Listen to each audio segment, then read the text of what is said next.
while Ronna McDaniel, who's chair of the RNC, Republican National Committee, she's chair of the Republican National Committee, declared that, quote, the American people need to have confidence in their elections.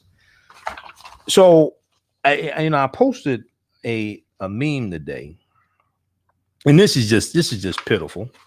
They don't want to tell Donald Trump he lost. They don't want to tell Donald Trump is over. So I posted a meme today, and it said that it said, you mean to tell me that, let me scroll down to the meme. It says, so you're telling me the Dems rigged the election, but let Mitch McConnell win. You trying to tell me the Democrats rigged the election, but let Mitch McConnell win. You telling me the Democrats rigged the election, but let Lindsey Graham win in South Carolina, and Jamie Harrison raised $100 million. Jamie Harrison raised, it was about $100 million he raised. He set a record for the most expensive Senate race. So the Democrats rigged the election, but let Lindsey Graham win in South Carolina. The Democrats rigged the election, but let Senator Cindy Hyde-Smith of Mississippi beat Mike Espy, who would have been the first African-American to be a U.S. Senator from Mississippi since 1870. Since 1870, during Reconstruction, when Hiram Rhodes rebels became the first African-American U.S. Senator in 1870. So you're trying to tell me the Democrats rigged the election, but they let Moscow Mitch McConnell win in South Carolina, in Kentucky. They let Lindsey Graham win in South Carolina. They let Cindy Hyde-Smith win in Mississippi, and they let Susan Collins win her re-election bid. But Democrats rigged the election. Okay, that's the best you got. Okay, all right. You all should be putting your resumes on Career Builder or Zip or Indeed.com or something like that. You all should be looking for new jobs. All right. Okay. Calling numbers 313-778-7600. 313-778-7600 is the call-in number if you have a question or comment. How's everybody doing? We're broadcasting on our social media platforms. We're broadcasting on our Facebook fan page, The African History Network, The African History Network. Then also on our YouTube channel, Michael Imhotep, Imhotep. So we're giving an update on what's going on with the transition with the Biden administration, Biden-Harris administration, giving you an update on what's going on with that. Now, Georgia's top election official, after Georgia's top election official, after Senators Kelly Loeffler and Senator David Perdue call on him to resign, said that is not going to happen. So you have these Republicans just lashing out. Now, we talked about the January 5th, 2020 special election, the runoff election that's taking place in Georgia. This is critical. This is for who's going to control the U.S. Senate. Republican Senator David Perdue is running against John Ossoff, and Kelly Loeffler, Republican Senator Kelly Loeffler, is running against Raphael Warnock. Okay. Georgia Secretary of State Brad Raffensperger issued a fiery response to calls Monday for his resignation by the state's Republican U.S. senators, Kelly Loeffler and David Perdue, defending the work of his office, counting ballots according to state and federal laws, and pushing back on their unsubstantiated claims of mismanagement. Once again, they're making allegations that they can't back up. They're trying to appeal to Trump supporters because they need these people to come out and vote for them again. Okay. They're trying to appeal to Donald Trump. They are making accusations of the Georgia Secretary of State, Brad Raffensperger, who's a Republican. So they're turning on themselves, trying to appease this 2-year-old toddler who throws temper tantrums on Twitter. We'll deal with this on the other side of the break and more. And we'll talk about Benjamin Banneker, because today is Benjamin Banneker's birthday. He was born November 9th, 1731. You listen to the African History Network show right here on 910 a.m. the Superstation of Future Radio. I'm Michael Imhotep. We'll be back in a few minutes. Stand by, everybody. How's everybody doing? Stand by, everybody. How's everybody doing? Let's see here.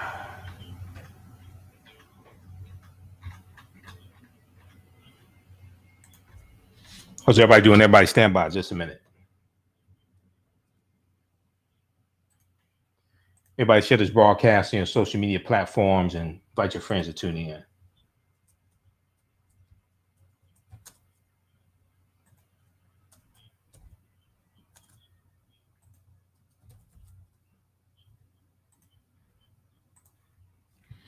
All right, let me connect to the radio station also.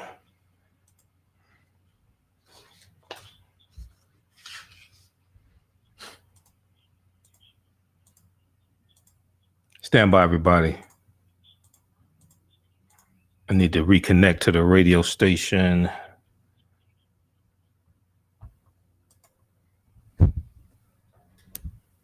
Oops. Oh man, it's been a busy day. Man, I took a nap before the show and woke up and thought it was Friday. Hey, this is Michael calling back. Hey, and I just sent you a link also, okay? Okay, I'll check that out right now for you. All right, thanks. You're welcome. All right, bye. All right. Stand by, everybody.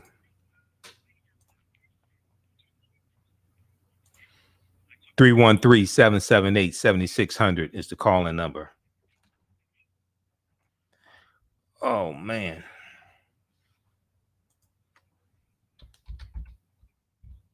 313-778-7600 is the calling number. We're on commercial break. We'll be back in just a minute here.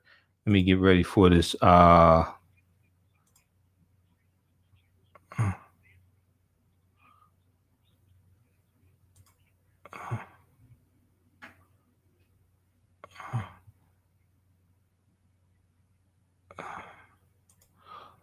Stand by. We'll be back in just a minute.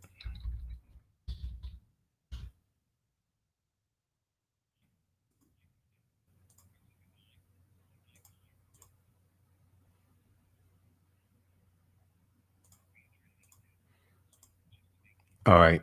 We'll be back in 1 minute. Damn, what the hell?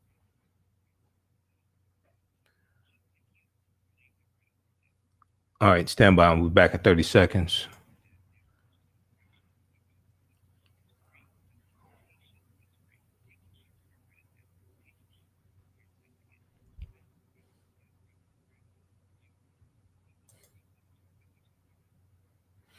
Welcome back to the African History Network show right here on 910 a.m. the Superstation of Future Radio. Hey, I'm your host, Brother Michael Imhotep.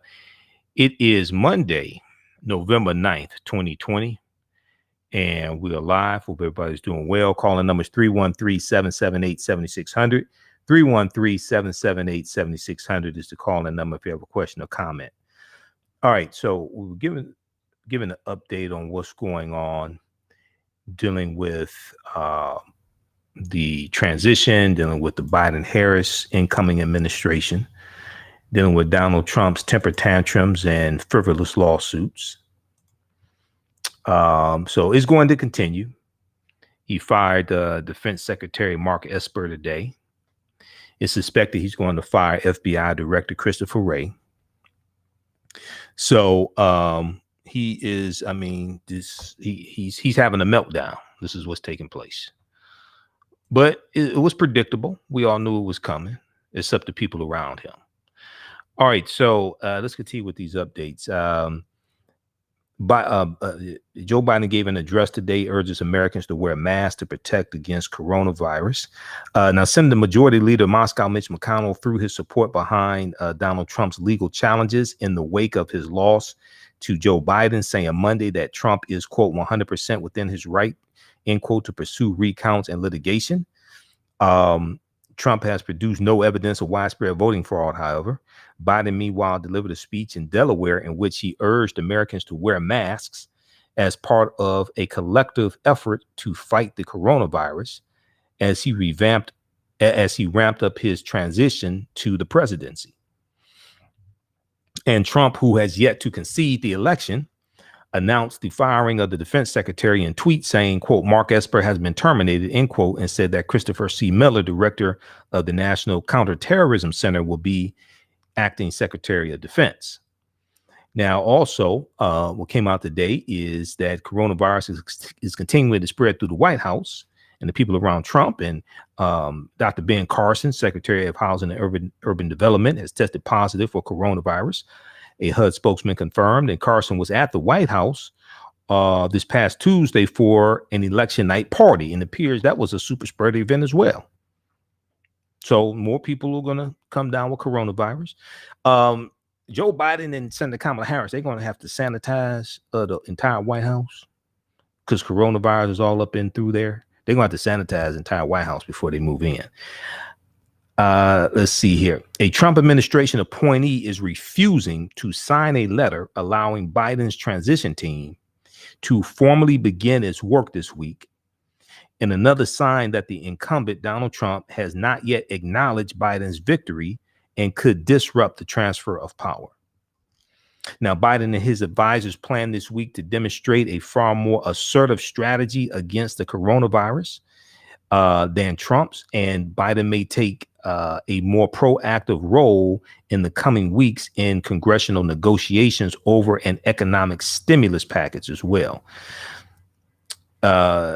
Okay, we see that Attorney General William Barr clears the Justice Department to investigate alleged voting irregularities as Trump makes unfounded fraud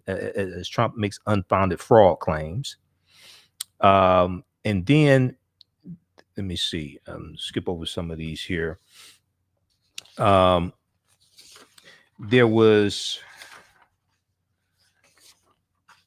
let's look at, there was an article from blackamericaweb.com.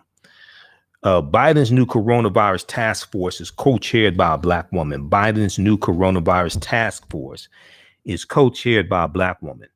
So President-elect Joe Biden has quickly gotten to work as the president-elect while his predecessor complains without proof that he's been defrauded of the presidency.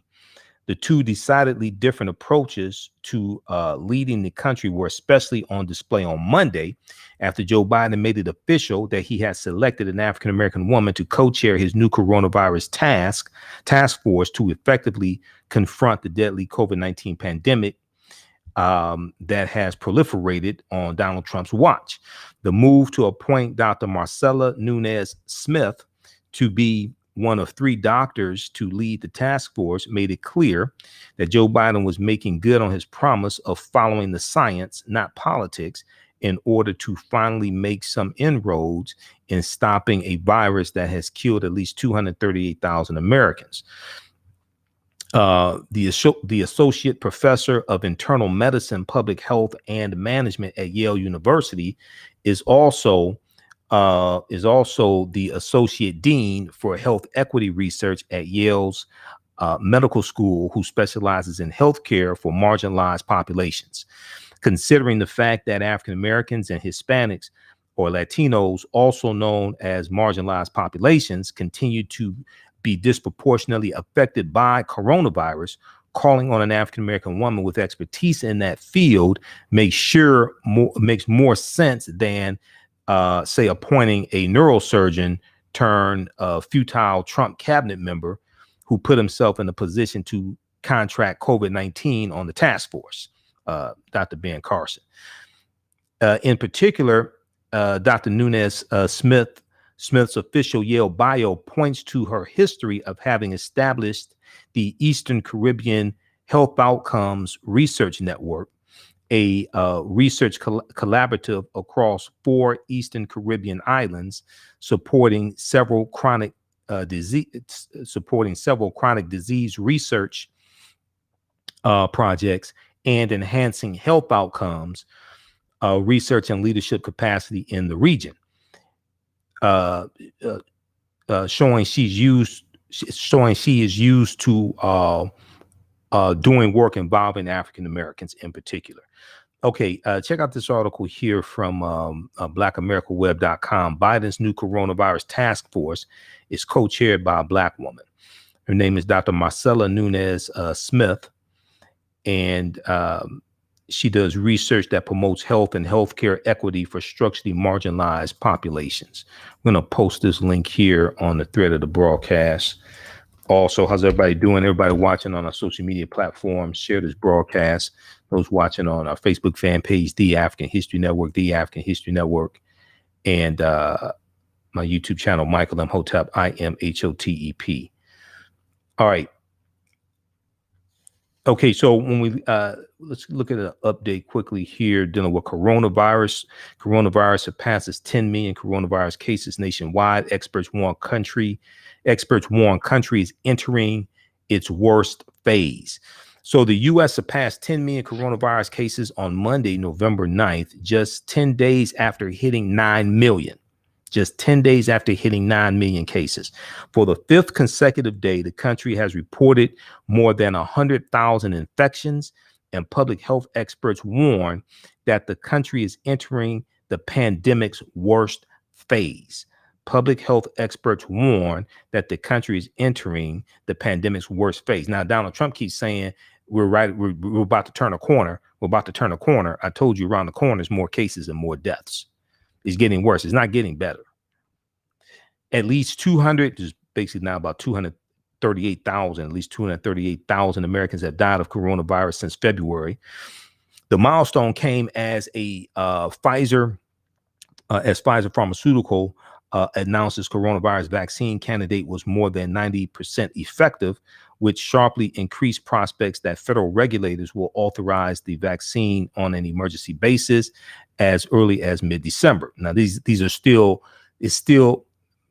are early reports on the efficacy of the vaccine. It still has to complete testing. And that the first shots will be administered before the end of the year or early next year. Okay, check out the updates from WashingtonPost.com dealing with coronavirus. Has some really good updates to keep you up to the minute updates on what's going on, and also the spread of coronavirus as well. We'll talk some more about this tomorrow. But we know for the fifth consecutive day, the U.S. has reported more than 100,000 infections as 30 states set a record for their 7-day average, of new cases amid the worst surge the country has experienced. Monday marks the third highest day ever for cases with 118,953, trailing only Saturday and Friday, according to data compiled by the Washington Post. The largest concentration of new cases is in Midwestern states, as the virus has spread rapidly through Great Lakes and Mountain West states, with North Dakota and South Dakota leading the way. 7 states, including Michigan, Kentucky, and Tennessee, reported new highs for daily infections. 7 states, including Michigan, Kentucky, and Tennessee, reported new highs for daily infections Monday, November 9th, while West Virginia recorded its highest death toll since the pandemic. Now, hospitalization numbers are not any better. There are nearly 59,000 people battling the virus in hospitals in the U.S. because the number of people being hospitalized keeps increasing. A few days ago, it was like about 46,000 people nationwide being hospitalized. The country has not had a similar number of hospitalized COVID-19 patients since late July.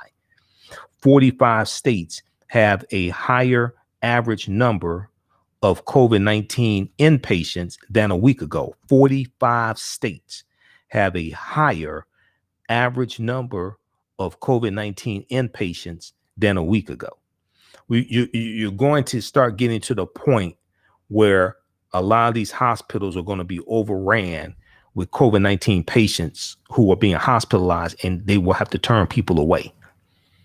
Is the infection is spreading faster, is not going away, is not getting better. This is an example of what happens when you have incompetent leadership that doesn't want to follow the science and the data and want to push this idiotic theory of herd immunity. Now, cases were at 9 million nationwide just 10 days ago. We'll go to the phone lines in just a minute. 313-778-7600 is the call-in number if you have a question or comment. 313-778-7600 is the call-in number if you have a question or comment. Man, this hour goes by quickly. All right, we'll go to the phone lines in just a minute here. He said, this hour goes by quickly, man. I'm just getting warmed up. It's like Dr. Leonard Jeffries, right? So like Dr. Leonard Jeffries is one of my teachers. So people that know Dr. J, they know that he needs like 4 hours to do a presentation because it'll take him an hour just to get warmed up for a lecture.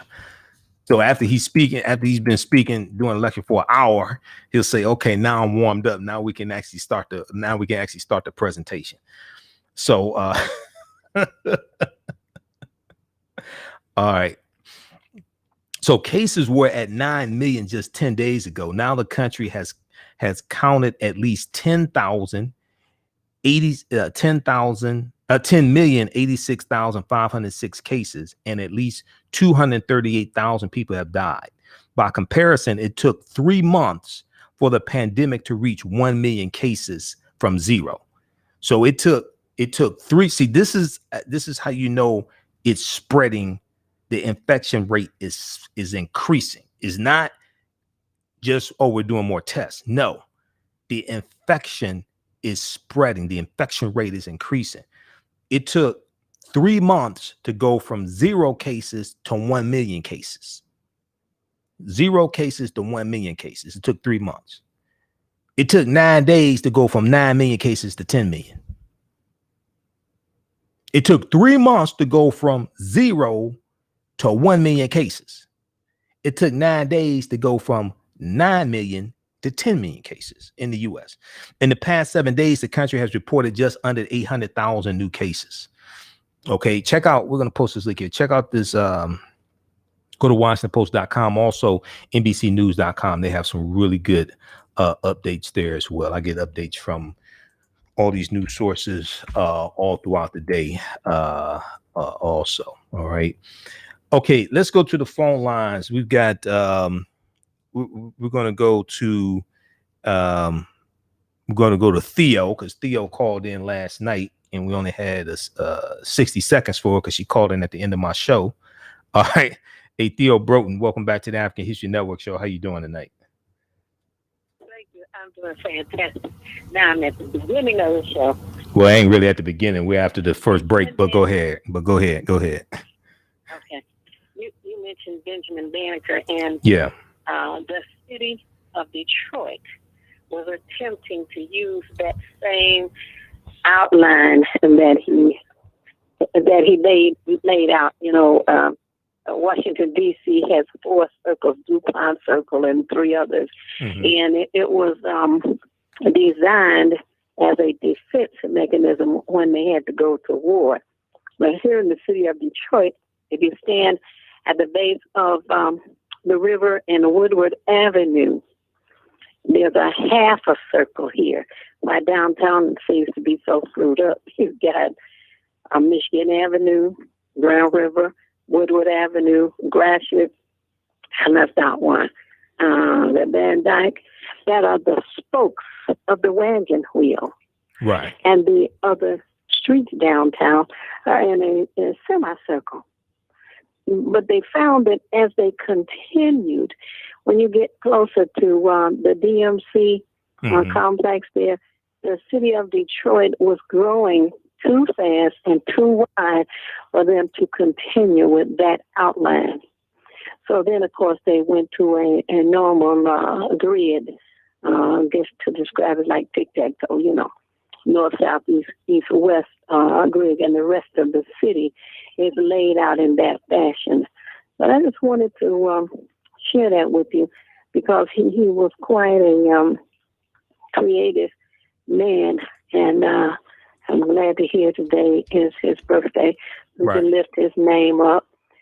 And also, I want to say congratulations to you and to all of us for being the Black group who got Joe Biden over the finish line. But he did that. Now, absolutely. What I found good about it is the fact that the major syndicated acknowledged Black community is responsible for Joe Biden winning. Did you hear that? Because I've told a couple people they had not heard it. I've heard Kamala. No. They heard Kamala Harris say it. No. Major media, the NBC News has articles dealing with it. We talked about this. On last night's show. They've acknowledged that, and then NBCNews.com has an article how Black voters in key cities helped deliver the election for Joe Biden from NBCNews.com. But Joe Biden, NBC and CNN. Now, but hold on just a second. I saw a Can you hear me? Hispanic, Can you hear me? Late last night or early this morning, complaining because she was saying that it was because of the Hispanics that Joe Biden won, but apparently she's not knowledgeable of the Electoral College, and it's Wisconsin, Michigan, and Pennsylvania. Yeah, that was Eva Longoria. That was actress. Can you hear me? Can you hear me? That was actress. That was actress Eva Longoria, who was on Desperate Housewives. She has caught a lot of backlash from that. Activist Rosa Clemente reached out to her to educate her, and Rosa Clemente is a Black Puerto Rican. She's Afro-Latina, and Rosa Clemente was interviewed on Roland Martin Unfiltered today. So Eva Longoria has caught a lot of backlash from that, and she has since put out a statement apologize. Okay, go ahead and finish your thought, and I got to get to these. Okay. Well, I'm glad to hear that. But the Electoral College from those three states, Wisconsin, Michigan, and Pennsylvania, are responsible. Now, in Wisconsin, the population of Hispanics and African Americans is close. Okay, but in Michigan, it's not even touching the population of African Americans, nor in Pennsylvania. So I just wanted to share that for people to know how the decision is made. And it just seemed that she wasn't knowledgeable. I don't know what the problem was, but it's congratulations to us. She wasn't saying that. She was talking about the role that Afro-Latino. She was talking about the role that Latinos play, especially Latina women. She called backlash because it seemed like she was not giving enough credit to African American women. We know Latinos. I saw I think it was Latino women voted 70% for Biden. African American women 91% for Biden. Okay, all right. I gotta get these other calls. Did you think there was an attempt for divide and conquer? No. Between Black and brown? No. Yeah. All right. Thanks for calling. All right, Theo. Call back tomorrow. All right. Let's go to who we have. Williams, line 2. Hey, welcome to the African History Network show. Thanks for calling, Williams. Tell us where you're calling from. Hey, how you doing? All right. How are you? Yeah, I'm calling from Detroit. Good. Listen, this is something we do not like talking about, and I don't know why. And I've mentioned it before because some articles I've seen, but I want your input on this, okay? Now, Trump, we know how mentally unstable he is, okay? What's to say that him and Kim Jong-un don't get into a heated argument, and they both got nuclear power, and they decide to press that button and go to war. You know, hopefully there'll be all some Trump people has around to Trump do- that'll stop him. Hopefully there'll be some people around Trump that'll stop him. Just stop that from happening. Well, you know what? Yeah, you know, the thing is, Trump, he can put all his loved ones in that underground bunker that they've been building for some years. That underground bunker they've been building for some years. Yeah. I'm not talking about his loved ones. that- I ain't talking about his loved ones. I'm talking about other people around him. Hopefully there'll be some competent people around him that'll stop that from happening. Yeah, you know what? Yeah, I would hope. I would really hope so. But would you rule nuclear war out with this guy the way it is now? Would you rule it out? I don't think it's going to get to nuclear war. No? I don't think it's going to get to nuclear war. All right. Thanks for your call. Are you aware? Huh? Are you aware that Kim Jong-un, North Korea, they're spending millions of dollars on nuclear arsenal right now? Yeah, I don't think it's gonna get. I don't think it's gonna get to nuclear war. He asked me my input. I don't think it's gonna get to nuclear war. All right. Thanks for calling, Williams. We gotta get these other callers. All right, John, line 3. All right. John, welcome to the African History Network show. Tell us where you're calling from, John. Well, thanks, Kid. I'm calling from Detroit. I'm calling from Detroit, the east side. Yeah, go ahead. You know what the gentleman in Milwaukee got shot at? They turned out African Middle over something like 89 to 40 to 90% over there and so forth. Okay. That's Milwaukee. Jacob Blake. Won that election. Jacob Blake in Kenosha, Wisconsin. Yeah, that's his name. Yeah, that's exactly right. Right. And so I just want to know were you familiar with it. And Atlanta, they get more votes down there than they thought they were going to get. They're still for the city of Atlanta. Well, they're still counting. They're still counting, and then the military ballots today at I think it was 5 p.m. was the deadline for military ballots to be mailed in.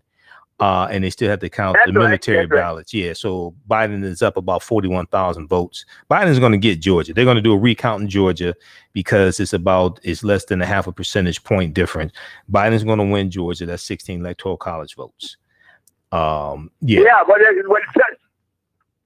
someone said it's up to 50,000 now. That's what I hear. It's up to 50,000. No, it's not. No, I saw it before coming on the shows.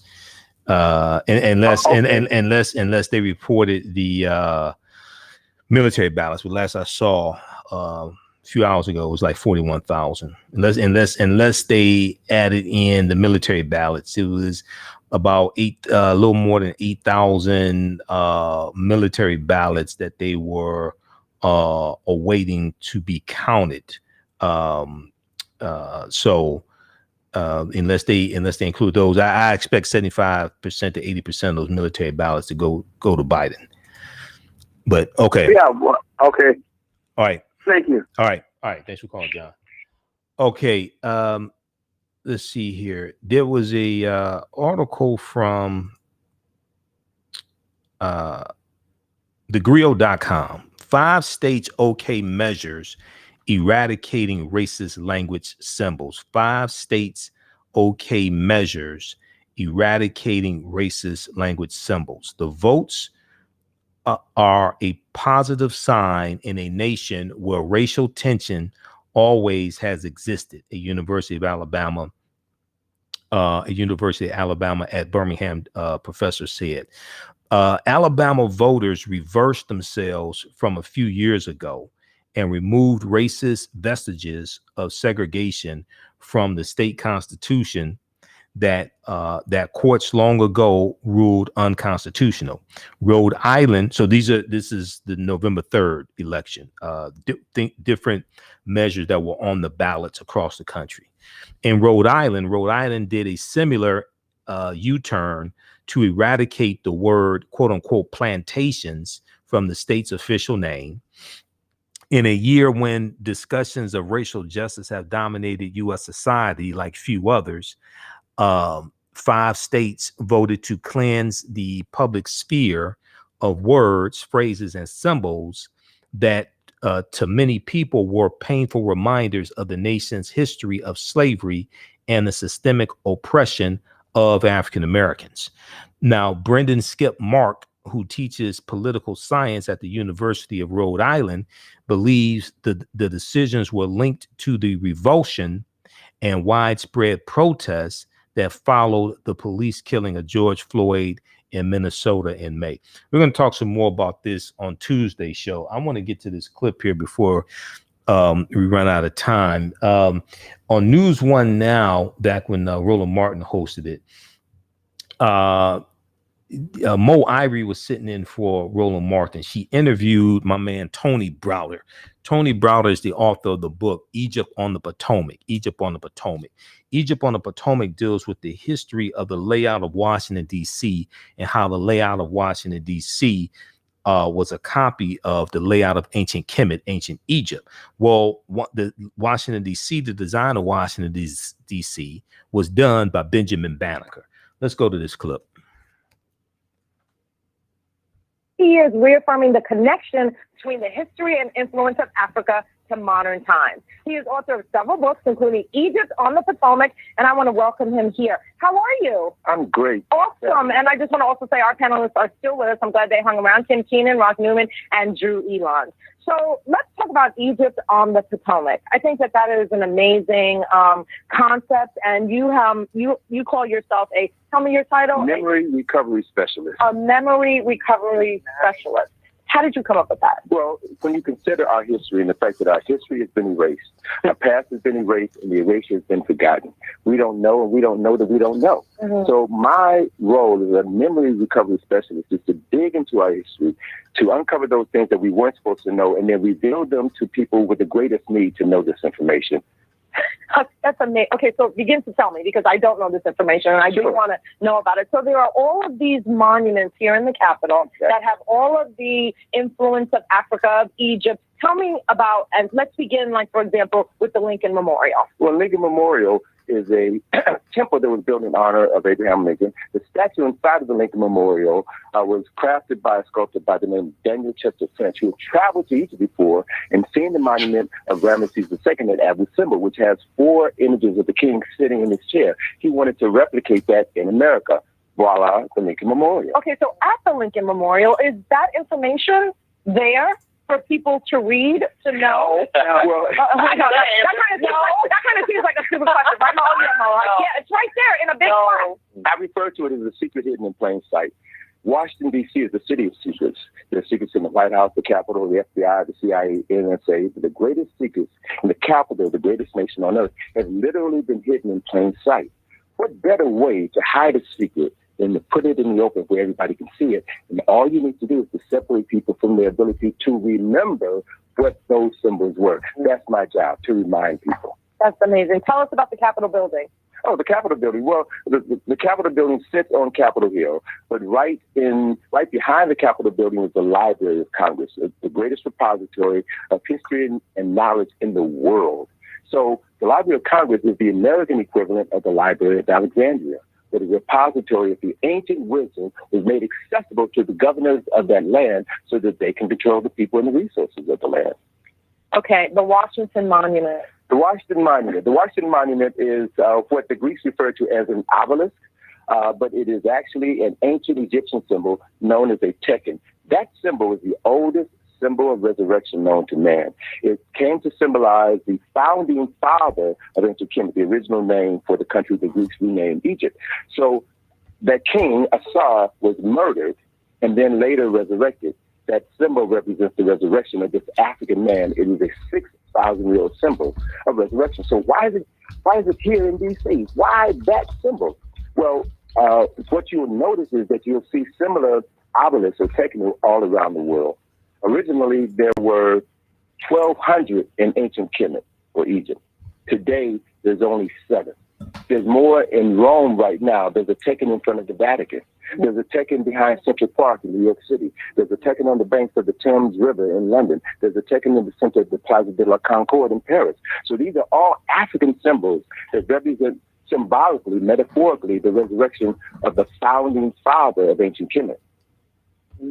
Drew, you told me that your son has been on this tour and you've been on this tour. And so tell me what that experience was like. So for me, actually our family went, me, my husband, and our son, and we took Howard University's early learning program. It was a fundraiser. But one of the things that was for us and for our son, it was just, he was amazed. And he, I like when you say you're a memory recovery specialist.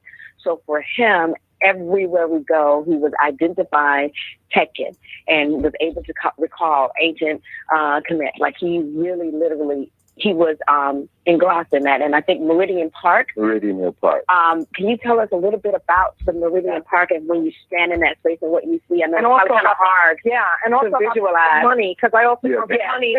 Sorry, but the Meridian Park was really phenomenal when you stand in the middle of that. Sure. Well, Meridian Hill Park sits on the D.C. Meridian, which is 16th Street.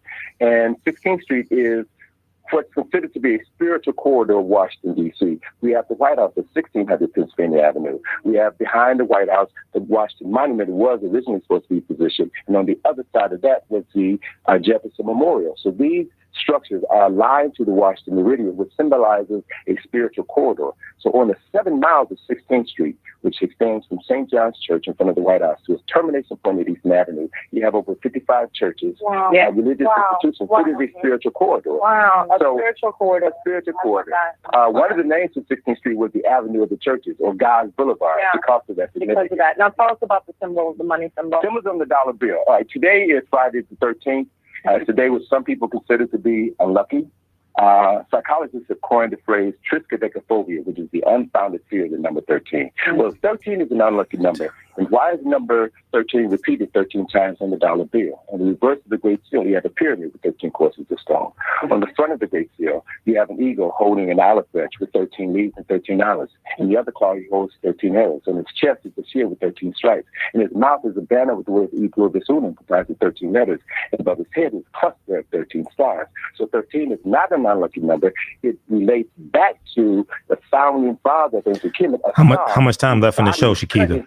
14 pieces, but his wife only found 13. So 13 symbolizes the remembering of the body of the son, which is why you have 13 courses of stone on the pyramid, which symbolizes the body of the United States, 13 colonies coming together. And the 14th part is encased in a square with an eye on top of the pyramid. Okay, pause it right there, Shakita. Pause it right there. Okay, so that's Tony Browder. Check out this clip here, this article from newsone.com. Discover Ancient Africa's Influence on American Federal Symbols. Discover Ancient Africa's Influence on American Federal Symbols. And this is from 2015, February 13th, 2015. And he talked about triskaidekaphobia, the fear of the number 13. Frigatriskaidekaphobia is the fear of Friday the 13th. Frigatriskaidekaphobia. I've done lectures dealing with the history of Friday the 13th also. All right. If you like this type of information, you could donate to the African History Network, $ the AHN Show through Cash App, $ the AHN Show through Cash App, also through PayPal, paypal.me/the AHN Show, paypal.me/the AHN Show, and also at our website, AfricanHistoryNetwork.com. Click on the yellow donate button. All of my DVD lectures are at our website also. We're going to continue this discussion on my social media platforms, our Facebook fan page, The African History Network, and my YouTube channel, Michael Imhotep. We'll be there for a little bit longer, and we'll talk about Benjamin Banneker. All right, we're here Monday through Friday, 11 p.m. to 12 midnight Eastern Standard Time. Sundays, 9 p.m. to 11 p.m. Eastern Standard Time. Remember, at the African History Network, we focus on educating, empowering, inspiring people of African descent throughout the diaspora and around the world, because right now, correct wrong behavior is not over till we win. Wakanda forever. Stay tuned for Greg Davis. We'll talk to you next tomorrow night. Peace. All right, stand by, everybody. Stand by. All right. Okay, let's continue here. Okay, so that was Tony Browder breaking down Egypt on the Potomac. We'll come back to that in just a second here, that topic. Before that, I wanted to make sure we played that so people on 910 AM, the Superstation in Detroit, heard that information. We'll go back to 5 states, okay measures, eradicating racist language symbols. We'll go back to that for just a minute. Then we'll get back to Egypt on the Potomac. And we'll talk some about Benjamin Banneker. before we get out of here. And Browder talks about Benjamin Banneker in the book. Okay, so when we look at some of these measures that were on the ballots November 3rd, 2020 election, let's see. We look at Alabama, we look at Rhode Island. Brendan Skip Mark, who teaches political science at the University of Rhode Island, believes the decisions were linked to the revulsion and widespread protests that followed the police killing of George Floyd in Minnesota in May. Now, quote, he said, quote, in many ways, this has sparked a national conversation on race. And I think we've seen a lot of people who are more willing to take concrete steps to address racism than they were in the past. OK, in many ways, this has sparked a national conversation on race. And I think we've seen a lot of people who are more willing to take concrete steps to address racism than they were in the past. He said, now, in addition to the votes in Alabama and Rhode Island, residents of Utah and Nebraska decided to strip their constitutions of unenforceable provisions,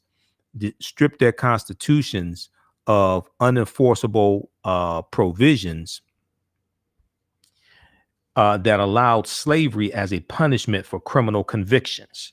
Okay, these were laws still on the books in 2020 in Utah and Nebraska.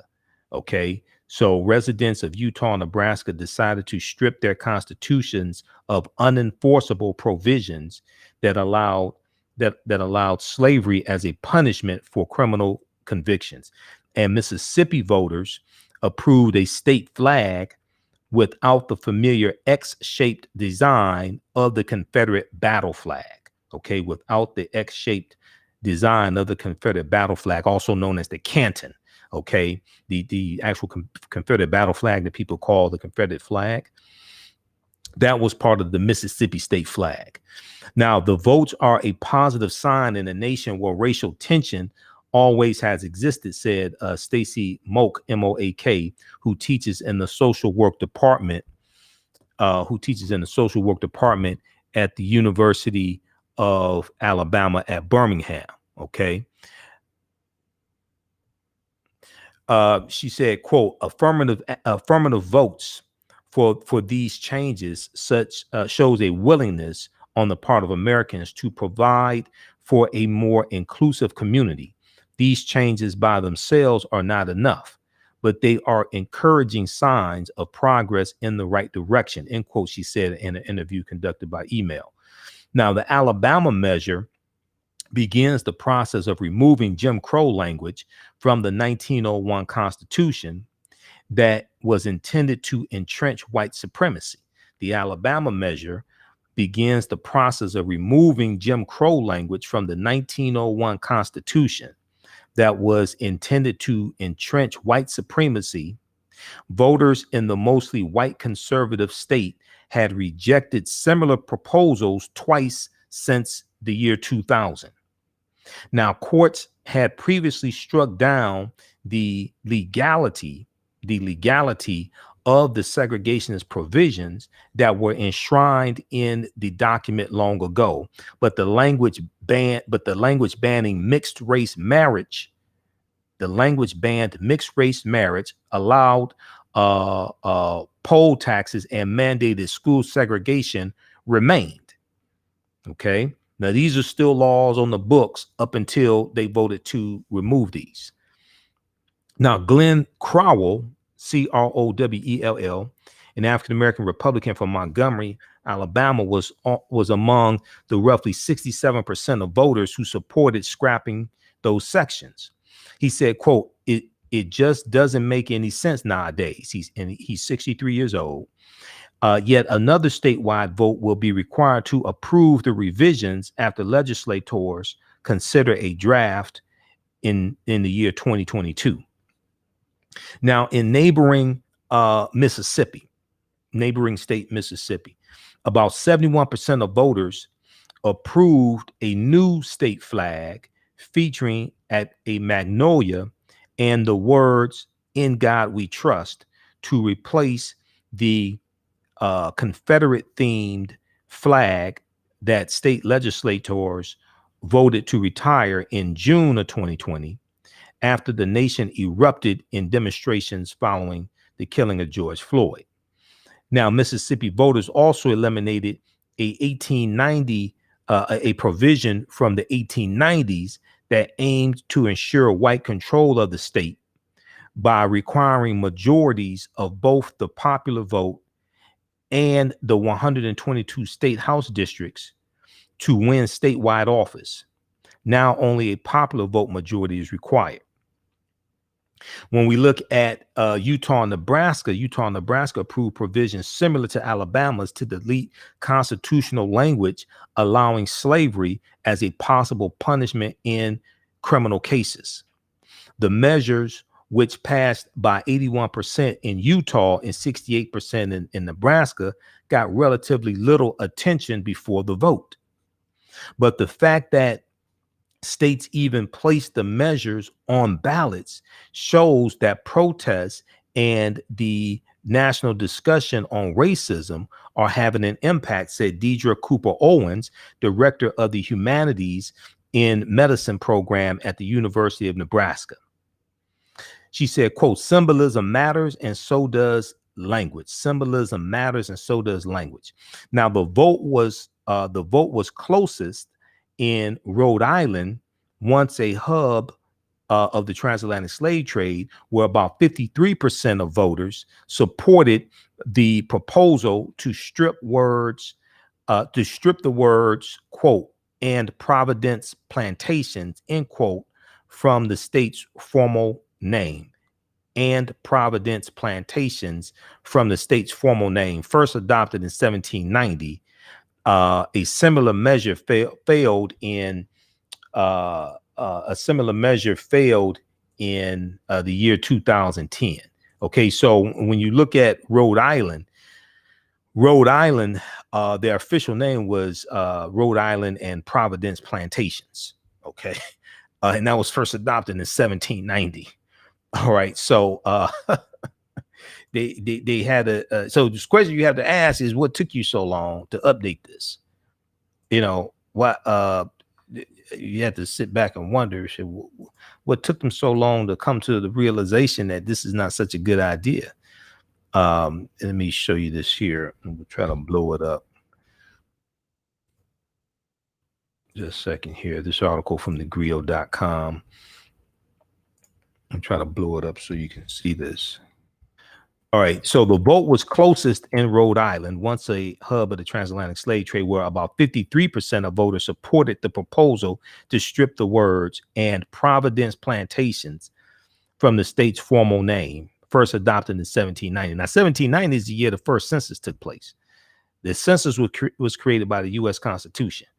Who were the 47% who didn't think it was a good idea to remove "and Providence plantations" from the official name of Rhode Island? I mean, you just so attached to that name.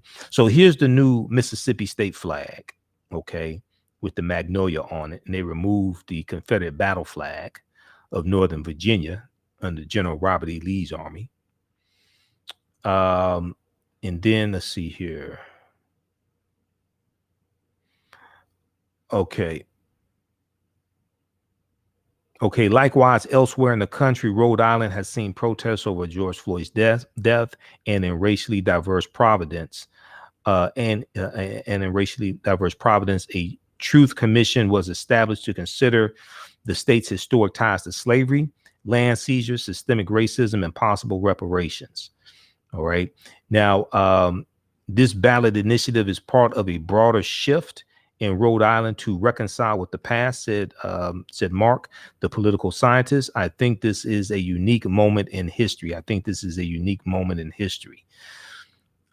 Check out this article here. 5 states okay measures eradicate language symbols. 5 states okay measures eradicating racist language syllables for the griot.com, November 8th, 2020, picked up from the Associated Press. All right, let's continue here. Just a second.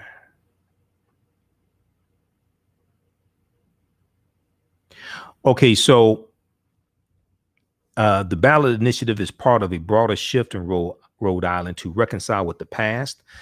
I think this is a unique moment in history, said Mark, who is a political scientist. All those ballot measures involve changing symbols or wiping away reminders of injustices of long ago. In California, where voters were asked to reconsider a more contemporary race-related issue, they did not. They balked. They balked. B-A-L-K-E-D. The liberal-minded state rejected a proposition that would have repealed a 1996 initiative prohibiting affirmative action programs in public employment, education, or contracting. Okay, the liberal-minded state rejected a proposition that would have repealed a 1996 initiative prohibiting affirmative action programs in public employment, education, or contracting. Supporters said the measure lost for several reasons, including a lack of time to persuade voters during a busy election year. Okay, imagine that. Okay, we'll post a link here to this article so you can check this out. But there are a lot of things that were on the ballot across the country. Okay. There were a lot of things that were on the ballot across the country. Okay. And these are just some examples of it. All right, let's continue. How's everybody doing? Share this broadcasting on social media platforms. Invite your friends to tune in also. Okay, if you called and they hung up, it's probably because we were out of time on the show. The show's only an hour on 9:10 a.m. Let's continue here.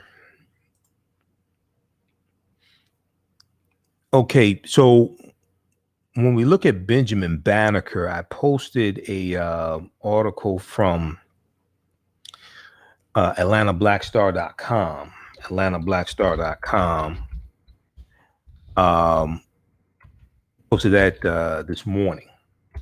Got hundreds of likes, and it deals with 8 facts about Benjamin Banneker that you don't know, or 8 facts about Benjamin Banneker you should know, something like that. I'm going to go to that here next.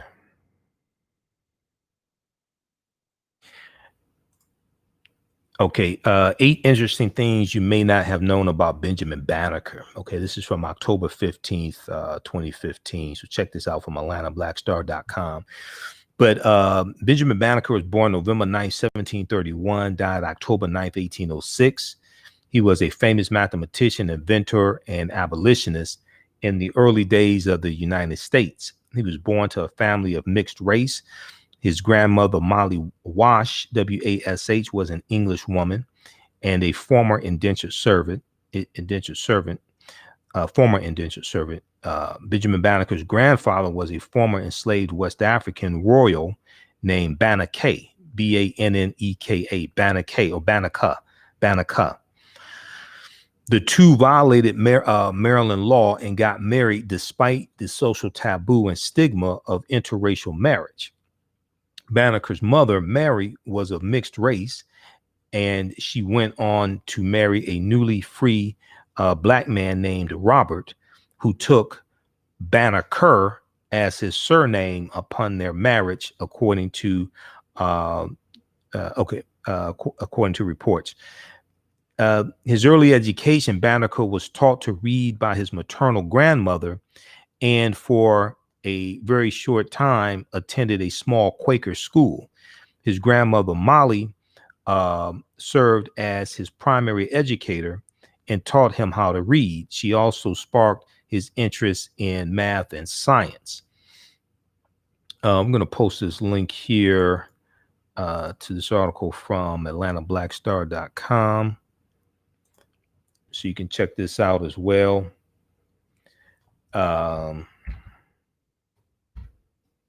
right. We got a bunch of dumbass trolls on here too. Okay. All right. So I want to go back to this clip here.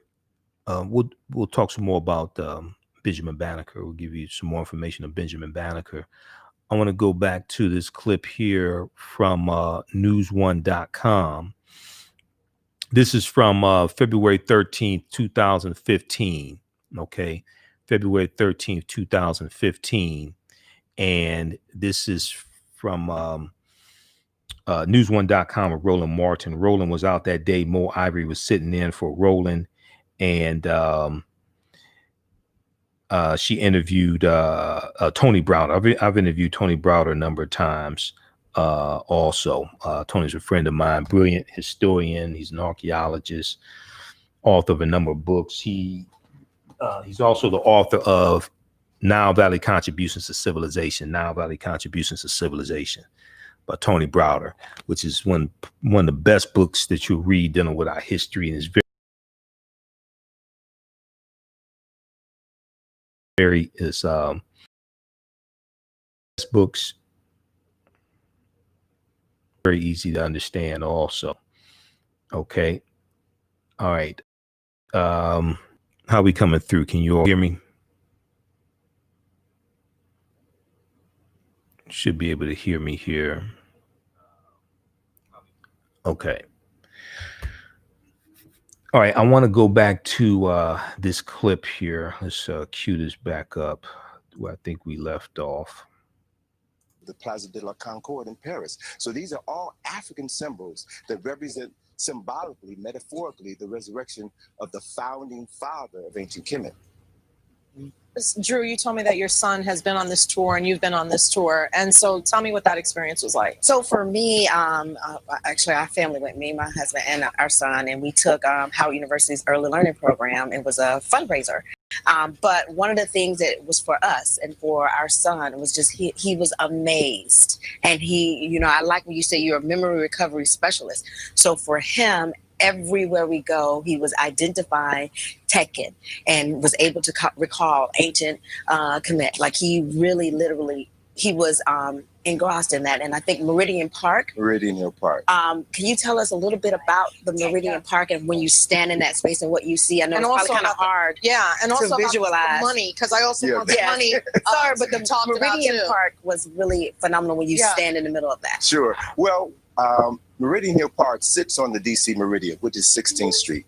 And 16th Street is what's considered to be a spiritual corridor of Washington, D.C. We have the White House at 1600 Pennsylvania Avenue. We have behind the White House, the Washington Monument was originally supposed to be positioned. And on the other side of that was the Jefferson Memorial. So these structures are aligned to the Washington Meridian, which symbolizes a spiritual corridor. So on the 7 miles of 16th Street, which extends from St. John's Church in front of the White House to its termination point at Eastern Avenue, you have over 55 churches, religious institutions. It is a spiritual corridor. Wow. So, spiritual corridor. A spiritual corridor.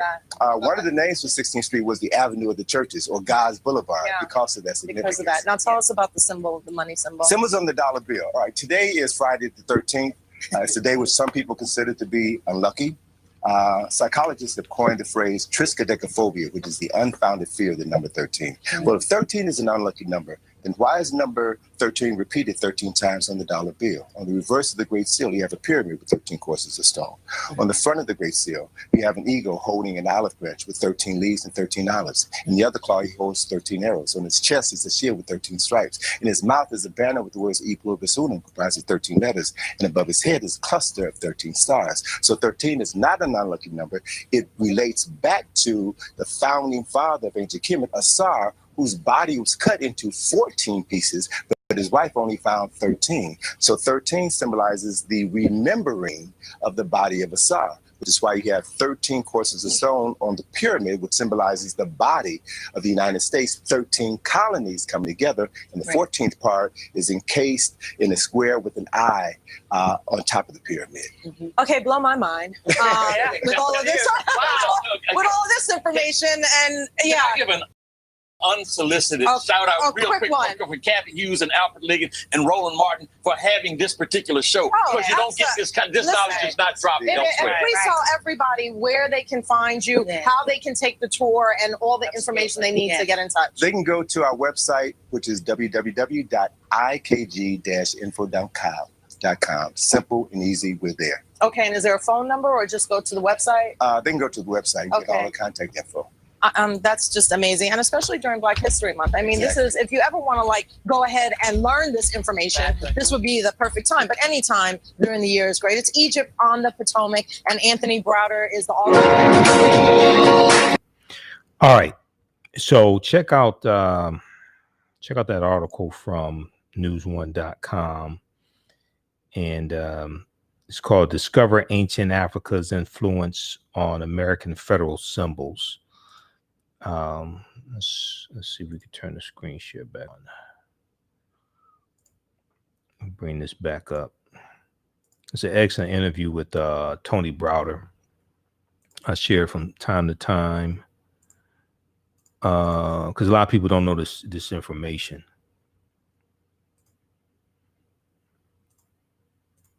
Okay, that's from newsone.com. Discover Ancient Africa's Influence on American Federal Symbols. February 13th, 2015. I think that was on Friday the 13th. And so they show some images, Lincoln Memorial Statue and Ramses II. Okay, Washington Monument and Luxor Temple Obelisk, or Tekens. Okay, the Washington Monument is a Tekken. That's a symbol of resurrection coming from the mythology of Asar, Aset, and Heru. And there were about 1,200 Tekkenu for plural, all throughout ancient Kemet. Today, there are only about 12 or less than 12. Moorish seal on the U.S. dollar, and Horus, the falcon deity, or Neter, or Horus is what the Greeks called him. It's actually Heru. Okay. And the number 13 appears 13 times on the dollar, symbolizing the 13 colonies, but also 13 is a symbol of resurrection. 13 is a symbol of transformation and resurrection.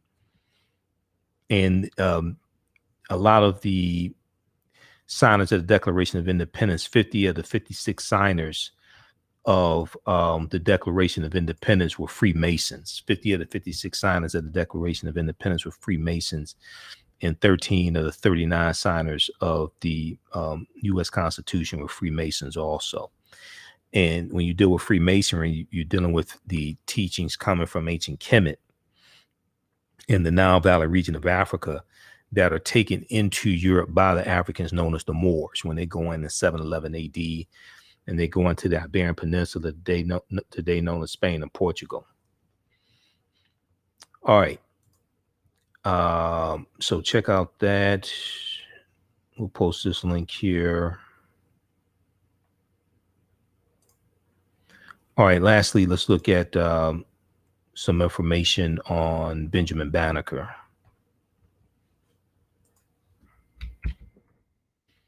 So we have the article from we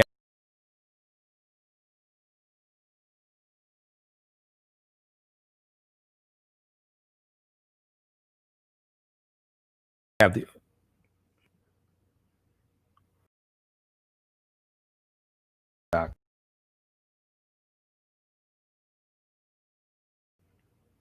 we have the 8 interesting things you may not have known about Banneker. I want to go to this article here from blackpast.org, dealing with Benjamin Banneker, 1731 to 1806. Benjamin Banneker, 1731 to 1806. All right. Also, if you like this type of information, you can donate to the African History Network, $ the AHN Show through Cash App, $ the AHN Show through Cash App, then also through PayPal, paypal.me/the AHN Show, paypal.me/the AHN Show. And African American business owners, post the name of your business here on the thread of the broadcast and email us at customerservice at AfricanHistoryNetwork.com. Customer service at AfricanHistoryNetwork.com. We'll let you know how you can advertise with the African History Network. Okay. All right. So some people say, why do you reduce everything to racism as a system of advantage and privilege distributed based upon race, which comes out of the ideology of European white supremacy? You should ask white people that question. Racism occurs when one race of people control the majority of the wealth, power, resources, privileges, benefits, land, access to education, access to opportunity, media, jobs, healthcare, etc., and they use that to marginalize, subordinate, and do harm to another race of people. So you asking the wrong person the question. There was a study that just came out in September from Citigroup and Citigroup Bank, and it deals with how racism has cost the U.S. economy. It deals with how racism has cost the U.S. economy $16 trillion in over the past 20 years, from the year 2000 to the year 2020. We talked about that here on this show. So you asking the wrong person that question. All right. So Benjamin Banneker was a free black person. He was a farmer, mathematician, and astronomer. He was born on November 9th, 1731, the son of freed slaves, Robert and Mary Banneker or Banneker, probably near the Patapsco River, southeast of Baltimore, Maryland, Patapsco, where his father owned a small farm.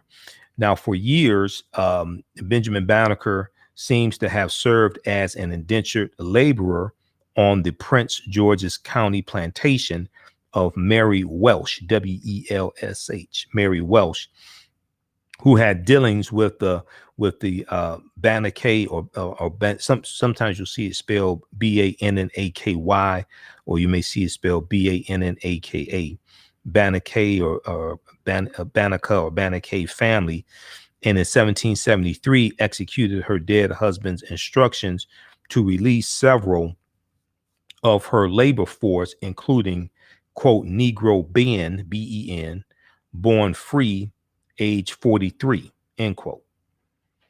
Now, Wash was surely not Banneker's grandmother, as argued by many biographers, but she did leave him a substantial legacy. He then lived alone as a tobacco farmer near the Patapsco River. By tradition, Benjamin Banneker received only a brief education from a Quaker schoolmaster, but he showed an early talent for mathematics and construction. Now, when he was age 21, he built a model of a striking clock. Largely out of wood that became renowned in his neighborhood. He read widely and recorded his researches. His skills drew him into contact with a wealthy white family, the Ellicotts, Ellicotts, who had established flour mills and an iron foundry on the outskirts of Baltimore in the mid 1770s. Is also believed that his grandfather was Dogon.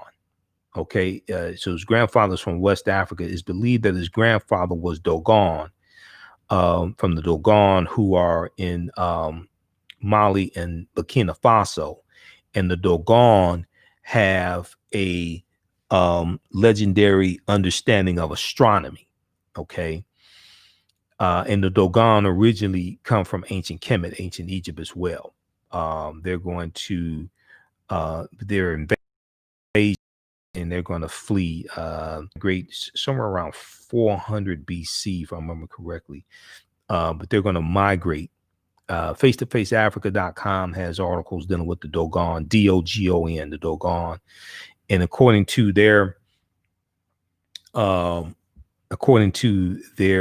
mythology, they're from the the Sirius A, Sirius B star system. Okay, the Dogon, and they had knowledge of those stars long before European astronomers. There was an article from, let's see if I could pull it up. There was an article from Face to Face Africa .com that I've posted before, and I deal with this in my presentation dealing with the history of Christmas. Let me see if we can pull this up.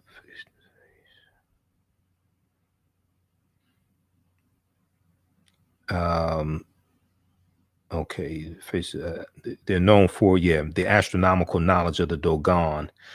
Face-to-faceafrica.com as an article. The astronomical knowledge of the Dogon tribe of Mali dating back to 3200 BC. And they are renowned for their knowledge about the Sirius system, Sirius A, Sirius A, Sirius B star system, which dates back to 3200 BC, long before scientists discovered it in 1862. According to them, the Sirius A, which is the brightest star in the Earth's night sky, had a much dimmer companion known as Sirius B, which has a 50-year elliptical orbit around the bright Sirius A, and is extremely dense.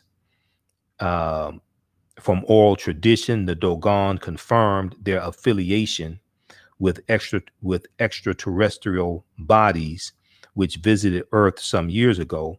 According to them, ugly amphibious beings in the form of mermaids and mermen from the Sirius system known as Nomos, Nommos, visited Earth. The Nomos lived on a planet that rotated around other stars in the Sirius system.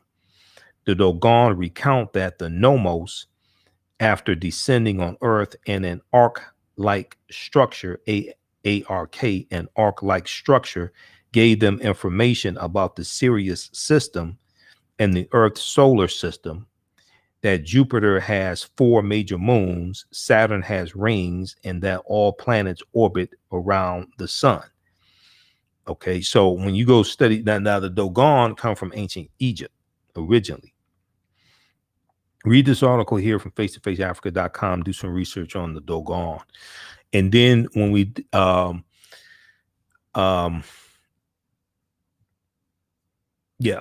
do some research on the Dogon. But it's believed that Benjamin Banneker's father is believed that would have been his grandfather was Dogon, okay, who came from West Africa. All right, now, so Benjamin Banneker read widely and recorded his researches. His skills drew him into contact with a wealthy white family, the Ellicotts, who had established flour mills and an iron foundry on the outskirts of Baltimore in the mid-1770s. In 1788, George Ellicott, a keen amateur astronomer, lent Benjamin Banneker books and instruments that enabled him to construct tables predicting the positions of the stars in future solar and lunar eclipses. Okay. 3 years later, Andrew Ellicott hired Benjamin Banneker to assist him in surveying the boundaries of the 10-mile square site of the future federal capital of Washington, D.C. In that year, too, Banneker won the backing of several Philadelphia, Pennsylvania supporters of the anti-slavery cause to print his work in the popular form of an almanac. Its 1792 publication, introduced by letters pointing out how Banneker's accomplishments disproved the myth of Negro inferiority, was a considerable success and produced 27 further editions of Banneker's almanac over the next 5 years. Now, Benjamin Banneker sent a manuscript copy of his work to Secretary of State Thomas Jefferson, along with a plea against the continuance of Black slavery, or the enslavement of African people, and received a courteous, if evasive, reply. Thomas Jefferson also thought that African people were mentally inferior as well. But Jefferson praised Benjamin Banneker as, quote, a very respectable mathematician, end quote, in forwarding the manuscript to the notice of the French Academy of Sciences. Now, Benjamin Banneker continued to live on his farm in declining health and died on October 9th, 1806. Only fragments of his later writings survive, as most perished in a fire after his death. His life and work have become enshrouded in legend and anecdote, but his achievements ranked him among other American scientists of the time, and they were the more remarkable, as the product of patient, lifelong self-education, emerging out of humble origins. All right. So check out this article here from blackpast.org dealing with Benjamin Banneker, also Benjamin Banneker. Now, if we look at Egypt on the Potomac by Tony Browder, he talks about Banneker here on page, he gets into this pages 21 through about 24, I think it is. A journey down the Potomac, And he says, when the U.S. Constitution was written in 1787, Article 1, Section 8 mandated that an area, quote, not exceeding 10 miles square, end quote, be established as, quote, the seat of the government of the United States, end quote, the seat of the government of the United States. Now, with the passage of the Residency Act on July 16, 1790, President George Washington was given authority to choose the location of, quote, the seat of the government, and 10 years to build it. While the new Capitol was being built, Congress decided to keep the seat of the government in Philadelphia until the year 1800, when they would move into their permanent home. Because the U.S. government had a number of different capitals before Washington, D.C. The most popular was Philadelphia. So George Washington set his sights on land near his Virginia plantation for the development of the 10-mile square. On January 24, 1791, Washington announced that the new federal capital would be located on the east and west banks of the Potomac River and encompass the ports of Alexandria, Virginia, and Georgetown, Maryland. Alexandria, Virginia, and Georgetown, Maryland. Washington hired Andrew Ellicott to survey the new territory, and Pierre Charles L'Enfant to design the new city. George Washington appointed a commission of 3 business associates to oversee the project, and Thomas Jefferson, his Secretary of State, kept him apprised of everyone's progress in regular briefings. Now, George Washington had established relationships with Ellicott and L'Enfant long before they were commissioned to work on the new capital. Both men were majors in the Army and fought under Washington's command during the Revolutionary War. George Washington and Charles L'Enfant were Freemasons, but Ellicott's membership has not been confirmed as a Freemason. Now, Ellicott was considered the country's foremost surveyor and was nicknamed Geographer General of the U.S. He and his brothers moved to Maryland from Pennsylvania and founded Ellicott's Lower Mills Mills, Ellicott's Lower Mills, now called Ellicott City, where they established a number of successful businesses. In Maryland, the Ellicott brothers met Benjamin Banneker, an African-American who was to play a significant role in the survey of the new capital, Washington, D.C. Now, Banneker was a tobacco grower and clockmaker and is acknowledged as America's first African-American scientist. At the age of 22, Banneker carved a clock out of wood after studying the movements of a pocket watch. He is believed to have possessed a photographic memory. As a young man, Banneker inherited property from his parents and became a successful tobacco farmer. In his later years, Banneker was befriended by Andrew Ellicott's nephew, George, who taught him astronomy and geometry. With George's books and instruments, Banneker probed the heavens and compiled a detailed chart listing of the rising and setting of the sun, moon, and planets, and accurately predicted an eclipse of the sun. As Andrew Ellicott was preparing for the most important surveying job of his career, he was unable to find an assistant who possessed the ability to make astronomical and terrestrial surveys. Okay, so Charles Ellicott was George, as Andrew Ellicott was preparing for, it'd be Andrew Ellicott was preparing for the most important surveying job of his career, to survey the land of that's going to be the new capital, Washington, D.C. He was unable to find an assistant who possessed the ability to make astronomical and terrestrial surveys. At the suggestion of Thomas Jefferson, Ellicott met Benjamin Banneker and offered him the job as his assistant. It was an opportunity of a lifetime, and Benjamin Banneker gladly accepted.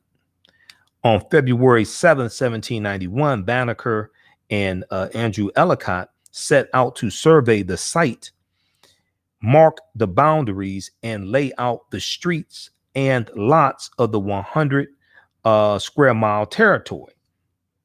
Okay, I think that should be 10 square mile. 10 square mile territory.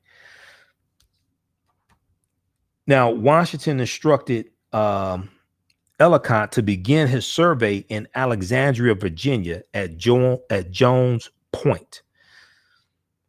Andrew Ellicott was told to run a 10-mile sight line to the northwest, then make a 90-degree turn and run a second 10-mile line across the Potomac to the northeast.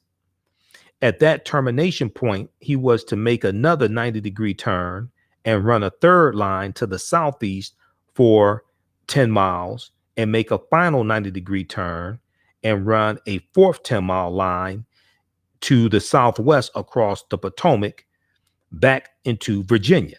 Okay, so you're going in the square. Okay, 4 right angles. Back into Virginia, returning to Jones Point, the original point of departure. This survey will result in the formation of a 10-mile square with each point of the square aligned to the 4 cardinal points of the compass. The decision to design the capital in the shape of a square was not an arbitrary one. Squares are important symbols in Freemasonry. A candidate receives his degree on the square in Freemasonry, and a square symbolizes the cornerstone or foundation upon which something is built. The capital of the 13 colonies was a square because it was to be the symbolic cornerstone upon which the new nation would rest. Andrew Ellicott and Benjamin Banneker worked 7 days a week over the course of 3 months to complete the survey. Benjamin Banneker used the most technically sophisticated instruments of his day to observe and record the movement of the celestial bodies. His job was to ensure that the new city of Washington, D.C. would be correctly aligned to the heavens so that specific streets, buildings, and locations would be properly oriented and favorably influenced by specific celestial bodies. Benjamin Banneker worked during the evenings, plotting the rising and setting of the sun, moon, planets, and stars. He recorded his observations in a journal. Andrew Ellicott arrived at Banneker's work site before sunrise each morning and used Banneker's notes to determine the sight line for his survey. Both men divided their labor based on the talents that each possessed. Banneker measured the heavens and Ellicott measured the earth. Now, Andrew Ellicott employed a team of laborers who cut down trees, cleared the underbrush, and created a 20-foot wide path to the left and right of his sight line. Once the boundary of the 10-mile square was established, 40 stone boundary markers were erected at 1-mile intervals around the perimeter. The first boundary marker erected was the cornerstone set in place at Jones Point at Alexandria, Virginia, the starting point for the survey. The cornerstone was laid on April 15, 1791, in an elaborate Masonic ceremony officiated by the members of George Washington's Alexandria Freemasonry Lodge, number 22. Benjamin Banneker decided to leave the project after the cornerstone laying ceremony.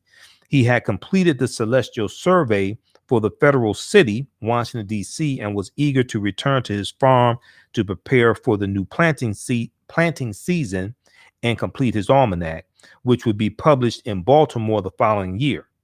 Andrew Ellicott bid Benjamin Banneker farewell and thanked him for his work.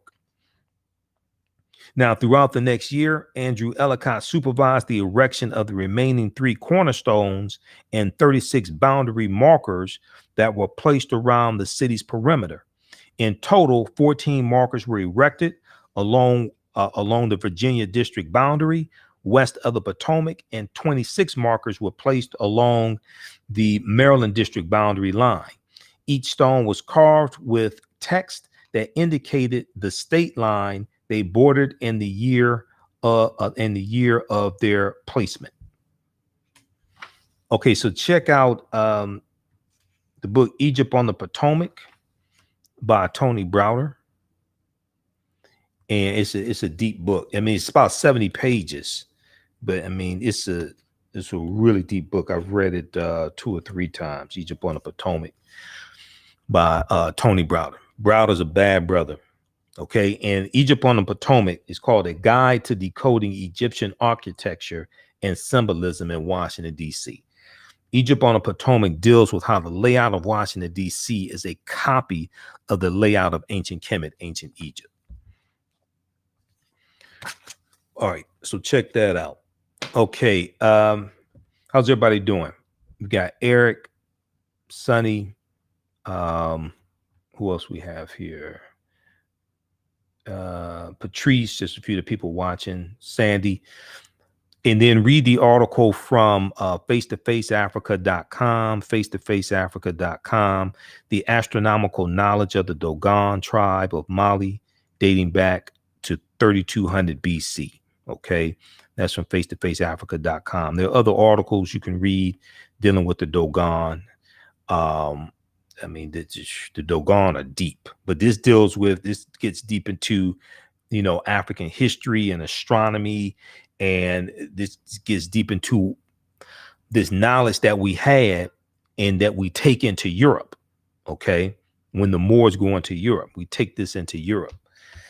All right. If you'd like this type of information, also you could donate to the African History Network, $ the AHN Show through Cash App, $ the AHN Show through Cash App, or through PayPal, paypal.me/the AHN Show, paypal.me/the AHN Show. Okay. Or at our website, AfricanHistoryNetwork.com. So it's better if you want to donate, it's better to do it that way than donating through YouTube, because YouTube automatically takes 1/3 of donations when you donate through YouTube, through their platform. All right. If you want to advertise with the African History Network, email us at customer service at AfricanHistoryNetwork.com, customer service at AfricanHistoryNetwork.com if you want to advertise with the African History Network.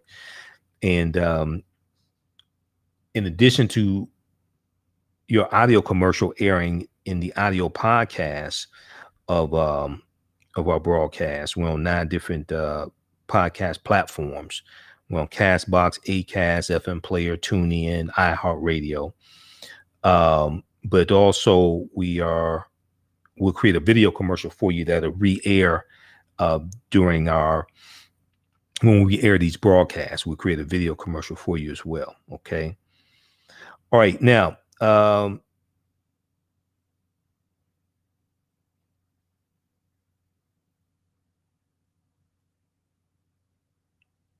right, so we have a new advertiser here. If you want to repair your credit or build a higher FICO score so you can live a better lifestyle, buy that car or house and start a business you've always wanted, be one of the first people to text text I'm ready now Mario to 419-975-6341. 419-975-6341. Yes, just text 419-975-6341 and say I'm ready Mario, and Mario Stevens will get back and you'll get a call back and be able to get started for free. That's right. Be one of the first 10 people to just text 419-975-6341 and say I'm ready Mario. And Mario Stevens will get you started on the path to getting to better credit free. Everyone after the 10th caller will be eligible for a scholarship of up to 50% off regular sign-up fees for the next 25 people. So text text I'm ready now Mario to 419-975-6341. All right, now the Black History 101 Mobile Museum is founded by Dr. Khalid Al-Hakim. Dr. Khalid Al-Hakim. And for 25 years, the Black History 101 Mobile Museum has carried on the rich legacy of the Black Museum movement in America by showcasing original artifacts of the Black experience at colleges and universities, K-12 schools, corporations, libraries, conferences, and cultural events, making it the most traversed Black history mobile exhibit in American history. Now, Dr. Khalid Al-Hakim is a highly sought after public speaker on topics of Black history, social studies, education, museum studies, hip hop, and race relations. He was named among the change makers for NBC Universal's Erase the Hate campaign and listed as one of the 100 men of distinction for Black Enterprise magazine. Visit his website, blackhistorymobilemuseum.com. They are scheduling people right now for in-person or virtual exhibits, in-person or virtual exhibits. Also give them a call, 313-645-4197, 313-645-4197. All right. So look, hey, we have to get out of here. We'll be back. We're here Monday through Friday, 11 p.m. to 12 midnight. So we were on just Sundays, but now we're on 6 nights a week starting October 12th. So when you donate to the African History Network, that helps us finance the shows, keep broadcasting, keep doing the research, especially being that we're here 6 nights a week instead of 1 night a week, because that's a much bigger time commitment. All right, follow us on our Facebook fan page, The African History Network, The African History Network, and on our YouTube channel, Michael Imhotep, IMHOTEP. Remember, at the African History Network, we focus on educating, empowering, and inspiring people of African descent throughout the diaspora and around the world, because right now it's corrects wrong behavior. It's not over till we win. Wakanda forever. We'll talk to you tomorrow night. Peace.